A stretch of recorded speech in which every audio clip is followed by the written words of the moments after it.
Happy Saturday, everyone! Today I'll be sharing some of my favorite Halloween and horror genre movies. Starting off, we'll start with one that's really close to my heart and debuting back in 1998, Halloween Town. So written by Paul Birnbaum, John Cooksey, and Ali Matheson, this movie is focused on 13-year-old Marnie Piper as she discovers that she is from a family of witches, the Cromwells. Slowly, she learns to use her magic throughout the movie. On Halloween night, Marnie's grandmother Aggie visits, and when she leaves, Marnie and her brother Dylan follow her and see on a magical bus. They hop on and get taken to Halloween Town.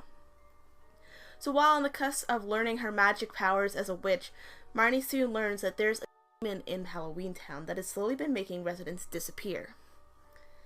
But I won't spoil the ending for you, but I will say that Halloween Town has 3 additional movies: Halloween Town 2, Town High, and Return to Halloween Town. But that final movie, Return to Halloween Town, just did not click with me. They changed the main character actress, so instead of Marnie being Kimberly J. Brown, it's now Sarah Paxton.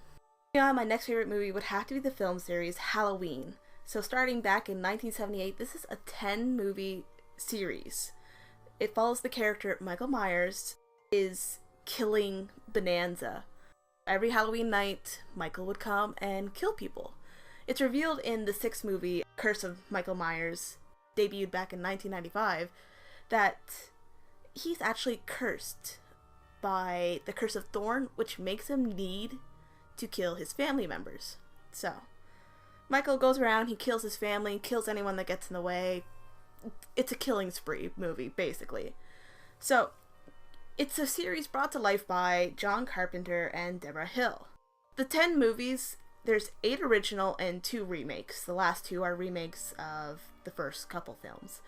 But personally, the series is only good up until the 6th movie, which would be The Curse of Michael Myers.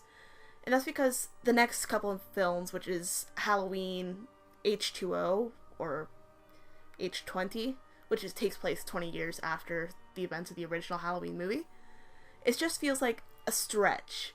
Like, you're trying to milk the name Halloween and Michael Myers for more money. And it's just, no. The next movie isn't a Halloween-themed movie, but it is a horror film movie. The Amityville Horror from 1979.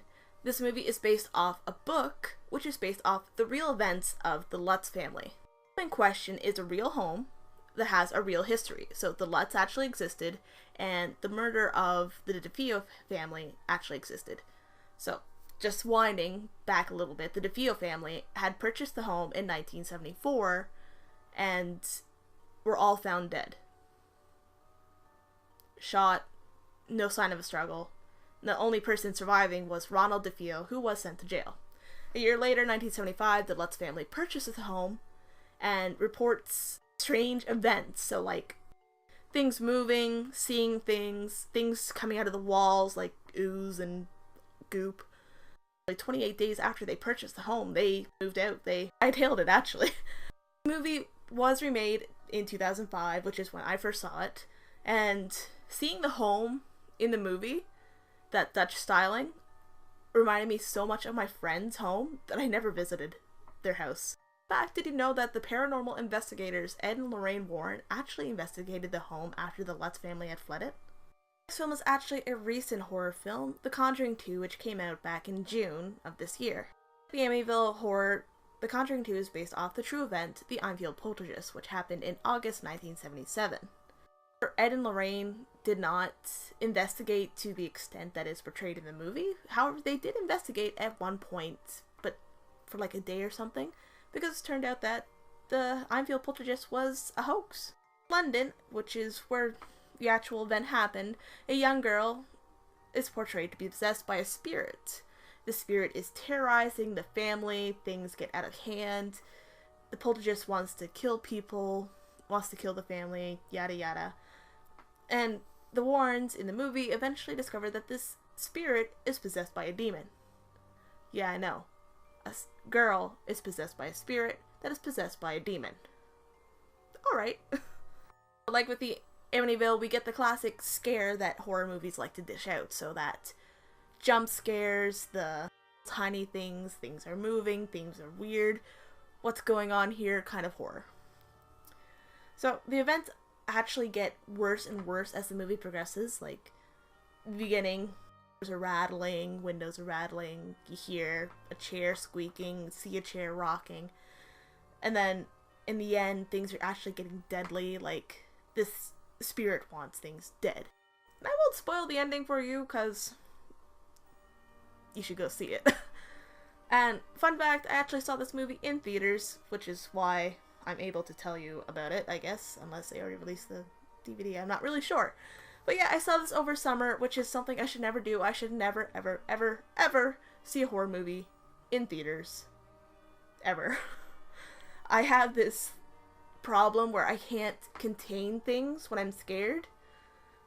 Like, usually people have this button or switch thing that says, you're in public, do not react.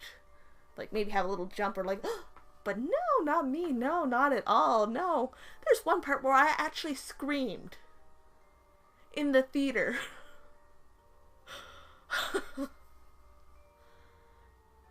It was so funny, like, every time things were starting to, like, build and you knew something scary was gonna happen, I could feel people watching me, and I'd turn, and there were girls that were sitting beside me, and they would just, like, waiting for my reaction. Like, they don't care what's going on the screen, they care about my reaction.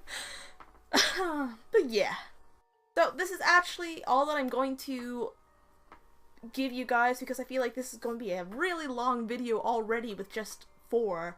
They are movies that have left a lasting impression on me, that I love to watch, and have interesting backstories that I love to investigate further. And yeah, if you have time over Halloween, maybe sit down with your family and watch some of these movies. Although, the Michael Myers, yeah, that's not really child appropriate. Too much 60 in that. Hope you enjoyed, and I'll see you in the next video. Bye!